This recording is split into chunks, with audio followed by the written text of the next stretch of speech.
আরেকটা জিনিস যেটা বের করেছেন যে রাকেশ আস্থানা, যার কথা আপনি বলছিলেন, এই লোক তো বাংলাদেশ ব্যাংকের হ্যাকিং এর সাথেও জড়িত ছিল। বাংলাদেশ ব্যাংকের কম্পিউটার হ্যাকিং এর সাথে সরাসরি সজীব জয় জড়িত। সজীব জয় যত জায়গায় আকাম কুকাম করেছে এগুলাকে রাগঢাকের জন্য রাকেশ আস্তানাকে পাঠানো হয়েছে। আচ্ছা আচ্ছা আচ্ছা। সজীব জয় নাকি আজিজ খানের মেয়ের সাথে এখন লিভ টুগেদার করছে, কে বিয়ে করছিল, ওই মেয়েও তো থাকে না। এই জন্য যে তারা যে ইসরায়েলের সাথে তাদের যে একটি সম্পর্ক গড়ে উঠলো, বা এই নজরদারি প্রযুক্তি, বা এই যে এই ধরনের প্রযুক্তি কিনে তারা আসলে তাদের এখন উদ্দেশ্যটা কি, এটা নিয়ে যদি প্রথমে আপনি একটু। আসসালামু আলাইকুম সুপ্রিয় দর্শক বন্ধুরা, অবশেষে মাননীয় প্রধানমন্ত্রী শেখ হাসিনার ছেলে সজীব ওয়াজিদ জয়ের সকল অপকর্মে বেরিয়ে আসছে। দর্শক বন্ধুরা, আপনারা সকলে জানেন গত কয়েকদিন ধরে সজীব ওয়াজিদ জয়কে নিয়ে ব্যাপক আলোচনা এবং সমালোচনার জন্ম দিয়েছে এবং তিনি আমেরিকা থেকে পালিয়ে গিয়েছেন। তো দর্শক বন্ধুরা, এবং তিনি আমেরিকা থেকে পালিয়ে এখন বিভিন্ন দেশে ঘুরে বেড়াচ্ছেন দর্শক বন্ধুরা, এবং সেই সাথে বাংলাদেশের ব্যাংক হ্যাকিং করার জন্য ইসরায়েলিদের সাথে হাত মিলিয়ে তিনি নানা অপকর্ম করে যাচ্ছেন। তো দর্শক বন্ধুরা, এবং সেই সাথে আজিজ খানের মেয়ের সাথে তার নাকি সম্পর্ক রয়েছে।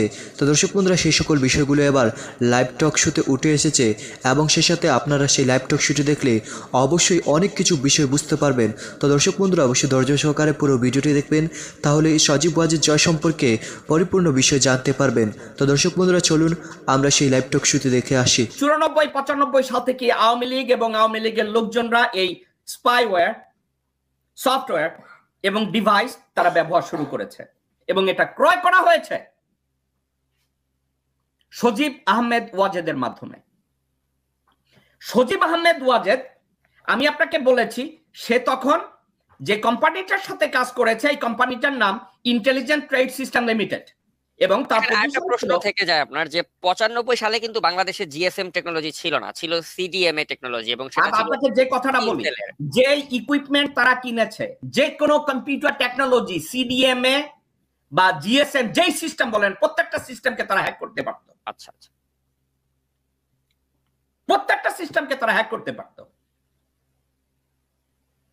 কারণ ওই 95 সালে কিন্তু সিডিএমএ টেকনোলজি ছিল সিটিসেল কোম্পানি, যেটা বিএনপির যে নেতা মোর্শেদ খান তার মালিকানাধীন ছিল 95 সালে। আপনাকে কি তাহলে ওগুলো হ্যাক করতো? অফকোর্স করতো। আপনাদেরকে আমি একটা কথা বলি, এই কথাটা বাংলাদেশি ভাই বোনেরা, সাকিব যে প্রশ্নটা আমাকে করেছে, it's a legitimate question. He should ask me all this type of question. আমি যে কথাগুলো বলি এগুলো তো মুখস্থ কথা বলা যাবে না, এগুলোর উপর হোমওয়ার্ক করতে হয়, বুঝতে হয়। আপনাদেরকে বলি, সাকিব মাত্র 95 সালের কথা বলছে, অবাক করার কথা। আপনাদেরকে আমি বলি, সাকিব ভাই আমার, 1981 সাল থেকে প্যালেস্টাইনিদের কমিউনিকেশন ট্র্যাক করা হয়। আপনারা কোথায় আছেন?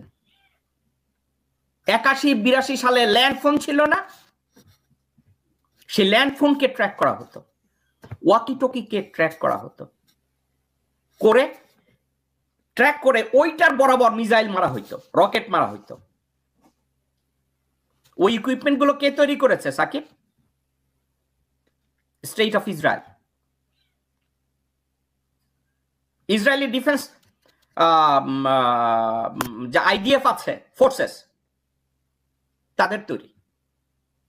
আপনি 95 কথা বলছেন, আপনি অনেক পুরানো প্রশ্ন করছেন, অনেক আগে যান, 95 কথা বাদ দেন। 79-80, আপনাদের খেয়াল আছে কিনা জানেন, আপনি হইছেন কিনা তখন আমার জানা নাই। লেবানন থেকে প্যালেস্টাইনিরা ইসরায়েলের উপরে হামলা করছে, প্যালেস্টাইনি নেতা ইয়াসের আরাফাতের ভয়েস ট্র্যাক করা হয়েছে। আপনার কি মনে হয় কি দিয়ে করেছে? সো 95 সালে সজীব জয় যখন আসাফ ইলিয়াসের কোম্পানি এবং তার কোম্পানি, যে কোম্পানিতে সে কাজ করছে, তাদের হয়ে তারা ইকুইপমেন্ট গুলো কিনেছে বাংলাদেশের জন্য। ইভেন ওই সময় আমেরিকার জন্য, এগুলোকে এই সময় কেউ চিন্তা করতে পারে না যে ধরনের ইকুইপমেন্ট তারা ব্যবহার করবে এবং কিনবে। এবং তারা এখান থেকে এটা বলেছে। আরো একটা কথা, সজীব ওয়াজেদ যখন এই জিনিসগুলো ক্রয় করে, তাদের একটা মাত্র কারণ ছিল, তারা চিন্তা করেছে নির্বাচনে জিততে হলে আমাদের এর কোনো বিকল্প নাই। কি করতে হবে? খালেদা জিয়াকে এবং তারেক জিয়াকে এবং তারেক জিয়ার ভাইকে তারা ট্র্যাক করতেছে 90 সাল থেকে, এই 93 92 93 থেকে। চিন্তা করার কোনো কারণ নাই, তারা তখন থেকে তারা ট্র্যাক করছে। এবং আওয়ামী লীগের ম্যাক্সিমাম চান্দা, এই যে আমরা বলি না অনেক সময়, বাংলাদেশি ভাই ও বোনেরা, বিএনপি কে যদি 10 টাকা চান্দা দেয়, আওয়ামী লীগকে 10,000 টাকা চান্দা অন্যান্য বিজনেসম্যানরা দেয়। আমি সাকিবকে আজকের শোয়ের আগে আমি বলেছিলাম, সাকিব আই হেট ইউ, কারণ he made me work, he made me investigate some of the stuff that I was not doing. Sakib গত 2 দিন ধরে আমারে বলতেছে, জ্যাকব ভাই কাহিনী কি, কাহিনী কি, খালি ইসরায়েল ইসরায়েল ইসরায়েল, কাহিনী কি? আমি রাগ হইতেছিলাম। কেন রাগ হইতেছিলাম? ভাই আমার অফিসিয়াল লিগ্যাল নেটওয়ার্কের কাজের অভাব নাই, আল্লাহর ইচ্ছা আমার ব্যবসা ভালো। এখন এর মধ্যে সাকিবের এই আবদার, তো খোঁচাখুচি করতে গেছি। খোঁচাখুচি করতে যাই দেখি যে ও মাই গড, এগুলো কি বেরোচ্ছে। এবং আপনি আরেকটা জিনিস যেটা বের করেছেন, যে রাকেশ আস্থানা, যার কথা আপনি বলছিলেন, এই লোক তো বাংলাদেশ ব্যাংকের হ্যাকিং এর সাথেও জড়িত ছিল। বাংলাদেশ ব্যাংকের কম্পিউটার হ্যাকিং এর সাথে সরাসরি সজীব জয় জড়িত। সজীব জয় যত জায়গায় আকাম কুকাম করেছে, এগুলাকে রাগঢাকের জন্য রাকেশ আস্থানাকে পাঠানো হয়েছে। আচ্ছা আচ্ছা আচ্ছা, দে আর ভেরি ক্লোজ। আবার আপনি চিন্তা করে দেখেন তারা কতটা অর্গানাইজ। সজীব ওয়াজেদ জয়ের বউ ক্রিশ্চিয়ান, একজন অ্যাটর্নি, তার আগের জামাই, আগের বয়ফ্রেন্ড এবং জামাই, সেও একজন অ্যাটর্নি। দাঁড়ান, আমি কি তার জামাইয়ের নামটা চাচ্ছেন আপনারা? জি, তার আমার কাছে আরেকটা তথ্য দর্শক দিল যে সজীব ওয়াজেদ জয় নাকি আজিজ খানের মেয়ের সাথে এখন লিভ টুগেদার করছে। কোথায়? আজিজ খান, এই যে সামিট গ্রুপে আজিজ খান, যাকে বিলিয়নিয়ার বানিয়ে দেওয়া হয়েছে। সজীব জয়ের কাছে সাথে কেউই থাকবে না, একটা কারণ, তার যে কথাটা, এগুলো প্রত্যেকটা মানুষের ব্যক্তিগত দুর্বলতা থাকে, কিন্তু এগুলো নিয়ে কথা বলা উচিত না। কেন কথা বলা উচিত না? ওকে, কথা এই জন্য বলা উচিত না, সজীব জয়ের প্রবলেম আছে। He can not have, well, আমি বাংলাদেশি ভাই বোনেরা আমাকে মাফ করবেন, ওনার ওটাকে কি বলে, কার যদি সেক্সুয়াল প্রবলেম থাকে এটাকে কি বলে সাকিব ভদ্র ভাষায়? মানে ওই যে সেক্সুয়াল ডিসঅর্ডার রয়েছে তার, বা ডিসফাংশন। হ্যাঁ, ডিসফাংশন। তো এটা আছে, এটার জন্য যে প্রথম যে সে একটা শিখ মেয়েকে বিয়ে করছিল, ওই মেয়েও তো থাকে না এই জন্য।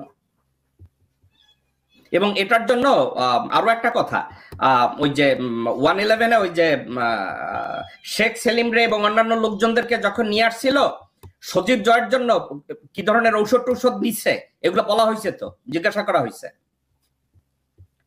সো ওকে,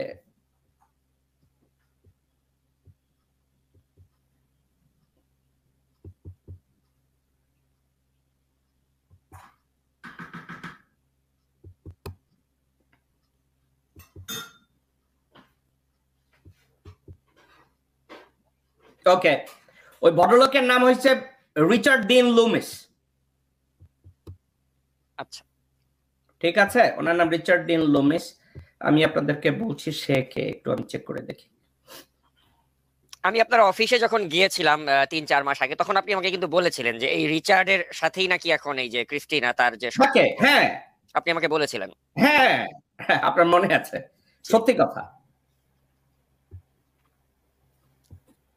তো এই রিচার্ডের সাথে তার সম্পর্ক আবার এট দ্য সেম টাইম, মানে প্রকাশ্যে সে সজীব ওয়াজেদ জয়ের স্ত্রী হিসেবে পরিচয় দিচ্ছে। রাইট, অ্যাকচুয়ালি তার সম্পর্ক তার ওই পূর্বের হাজবেন্ডের সাথেই তার সম্পর্ক।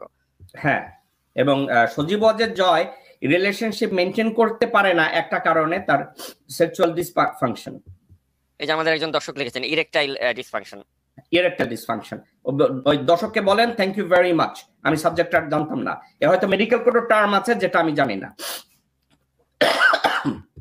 আচ্ছা, আমার একজন দর্শক প্রশ্ন করেছে যে আপনি যে এরকম একটি কথা বলে ফেললেন, আপনার কি এর কোনো প্রমাণ আছে সপক্ষে? আপনি যে এত একটা সাবজেক্ট, আমি ওই দর্শককে একটা কথা বলছি।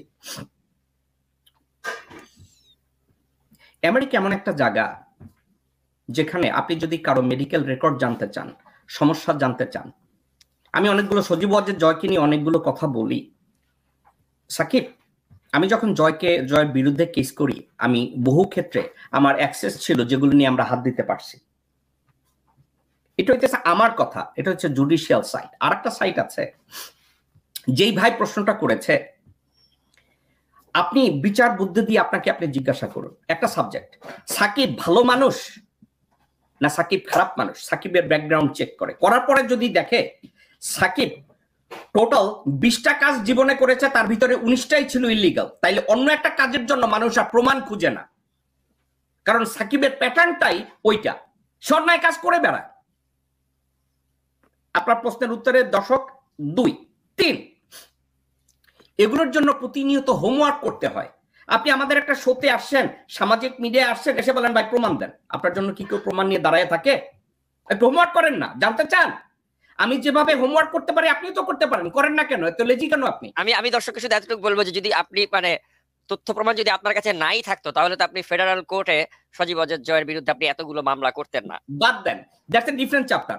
কিন্তু যেই লোকগুলো যে কথাগুলো বলছে, ভাই আপনার প্রতি উইথ ডিউ অল রেসপেক্ট, খুব সম্মানের সাথে বলি, আপনারা প্রমাণ চাইতে আসেন একটা সাবজেক্ট, এই প্রমাণগুলো আমাদেরকে অনেক কষ্ট করে পয়সার বিনিময়ে কাঠখড় পোড়াইয়া আমরা লোকজন থেকে খুঁজে বের করি। কিসের জন্য? সোশ্যাল মিডিয়া আপনি এসে বলবেন প্রমাণ দেন? ভাই এটা হয় না, এটা হয় না, এভাবে কেউ করে না। সোশ্যাল মিডিয়া স্পেশালি আমার কাছে কেউ এই ধরনের প্রশ্ন করেন না, আমি সেম উত্তর দেব। আমার যোগ্যতা আছে, আমার রিসোর্স আছে। সেটা হচ্ছে সাংবাদিক জুলকারনাইন সামি, তিনি একটি প্রতিবেদন করেছেন এবং সেই প্রতিবেদনে বেশ কিছু চাঞ্চল্যকর তথ্য উঠে এসেছে। ইসরায়েলি কোম্পানি থেকে স্পিয়ার হেড নামের নজরদারি প্রযুক্তি কিনেছে বাংলাদেশ, এবং এ নিয়ে স্বরাষ্ট্রমন্ত্রী আসাদুজ্জামান খান কামাল তিনি ইতিমধ্যেই বলেছেন যে আইন মেনেই নাকি আড়ি পাতার ব্যবস্থা চালু নেওয়ার উদ্যোগ নেওয়া হয়েছে। তো আইন মেনে আবার কিভাবে আড়ি পাতা হয়, মানে এটি আসলে আমার কাছে বোধগম্য নয়। তো এই যে তারা যে ইসরায়েলের, তো দর্শক বন্ধুরা, আপনারা হয়তো এই লাইভ টক শুটি দেখে এবং সজীব ওয়াজিদ জয়ের এই সকল গোপন তথ্য জেনে অবাক হয়েছেন। আসলে সজীব ওয়াজিদ জয় কত বড় মিথ্যুক এবং কত বড় বাটপার। তো দর্শক বন্ধুরা, এবং সেই সাথে আপনারা হয়তো সজীব ওয়াজিদ জয়ের এই অবৈধ সকল উপস্থাপন দেখে আপনারা হয়তো বুঝতে পেরেছেন তিনি বাংলাদেশের জন্য কতটা খারাপ বয়ে আনছেন। তো দর্শক বন্ধুরা, আপনারা এই পুরো ভিডিওটি দেখে এবং এই কথাগুলো শুনে আপনাদের কাছে কি মনে হচ্ছে অবশ্যই কমেন্ট করে জানিয়ে দিবেন। তো দর্শক বন্ধুরা, ভালো থাকুন, সুস্থ থাকুন। আল্লাহ হাফিজ। আসসালামু আলাইকুম ওয়া রাহমাতুল্লাহ।